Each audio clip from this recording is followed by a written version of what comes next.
O'zbekistonning deyarli barcha viloyatlarida chang bo'ronlari bo'lmoqda. Inson salomatligi uchun zararli bo'lgan chang zarralari ko'payib ketmoqda. O'zbekistondagi masjidlarda yomg'ir so'rab istisqo namozi o'qiladi. Musulmonlar idorasi bu haqida xabar qildi. Barcha musulmonlardan video ostiga layk bosib, kanalimizga obuna bo'lishlarini so'raymiz. Layk bosgan barchadan Alloh rozi bo'lsin. Kanalimizga obuna bo'lishni unutmang. Joriy yilning 28-noyabr kuni juma namozidan keyin O'zbekistondagi barcha masjidlarda yomg'ir so'rab, jamoat bilan 2 rakat istisqo namozi o'qiladi. Bu haqda O'zbekiston musulmonlari idorasi xabar berdi. Payg'ambarimiz sollallohu alayhi va sallam yomg'ir yog'may, suvsizlik bo'lgan davrlarda jamoat bilan qiblaga yuzlanib duo qilganlari, keyin o'zlari imom bo'lib namoz o'qiganlari rivoyat qilingan.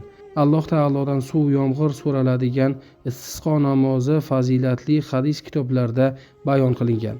Joriy yilning kuz fasli yomg'irsiz o'tayotgani, kelgusi kunlarda ham yog'ingarchilik kutilmayotgani, yomg'ir esa rizq ro'z mo'li ko'lchilik omili ekanligi e'tiboridan O'zbekiston musulmonlari idorasi raisi Shayx Nuriddin Xoliqnazar hazratlari tashabbuslari bilan 2025-yilning 28-noyabr kuni juma namozidan keyin yurtimizdagi barcha masjidlarda Alloh taolodan tavba tazarru istig'for ila yomg'ir so'rab jamoat bilan 2 rakat istisqo namozi o'qiladi, deyiladi xabarda. Shuningdek, viloyatlar, tumanlar, shaharlar markazlaridagi masjidlar va ziyoratgohlarda jonliqlar so'yilib, yordamga muhtoj oilalar, yetim yesirlar, beva bechoralar, miskinlar, boquvchisini yo'qotganlar keksalarga tarqatiladi.